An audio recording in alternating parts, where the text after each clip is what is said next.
Hi folks, this is Wemette coming to you with another bedtime story. Jason, you asked about this, so it's about Lefty Rosenthal. I never met Lefty Rosenthal in Las Vegas. My first meeting with him was in Boca Raton, Florida. He had his home there, and they had just come out with the movie Casino. And he called a press conference, and like everyone was on his doorstep, the local stations. And he was out there in a robe with a cigarette holder and a cigarette at the end of it, and he was talking to different media people. As you know, he was a consultant on the film. But anyway, that's the first time I actually saw him and barely got a word to speak to him. Later on, he went to work, he sold the house, and he went to work for I guess, I forget the name of the company, but they started Offshore Gambling. And when they were doing the offshore gambling, he was very easy to reach. He was a handicapper. Also, he went to work at the Hard Rock Casino Cafe as some kind of consultant to gambling or whatever. But at any rate, he was very easy to reach down there. And Rolling Stone did an article on him, and he mentioned a lot of things that Rolling Stone were asked of him, and he would say, no, I really didn't know Frank Schweiss, no, this didn't happen, or I don't know who did the bombing of my car, or something to the effect of, I have an idea, but I'm not going to say.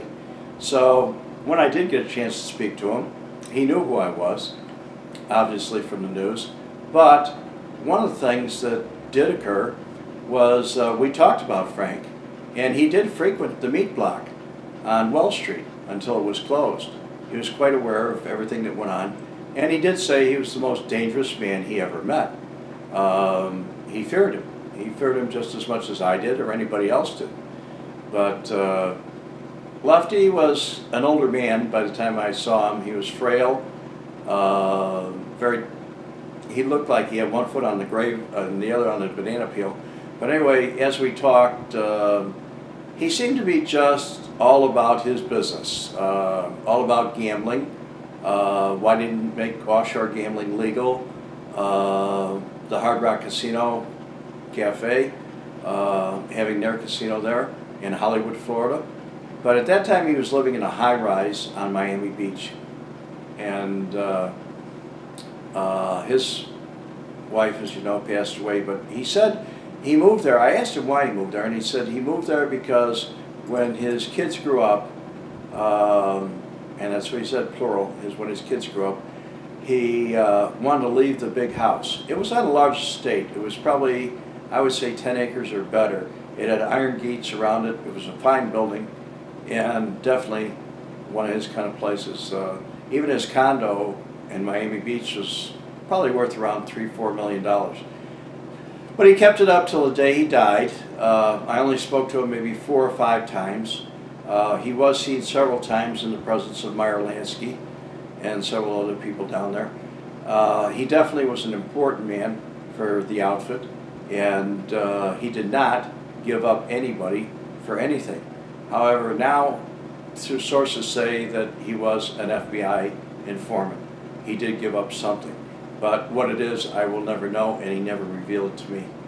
So meanwhile, that's the end of my bedtime story for tonight. And if you haven't noticed, I keep saying at the end of every bedtime story, I wrote a book. It's called Nobody Cares and What I Did About It.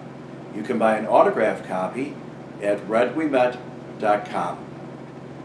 And you can buy just a regular copy at Amazon.com or Barnes & Noble. You can order it through Barnes & Noble. I don't think they have it on the shelf. But thank you very much, folks, and have a great evening, and God bless you.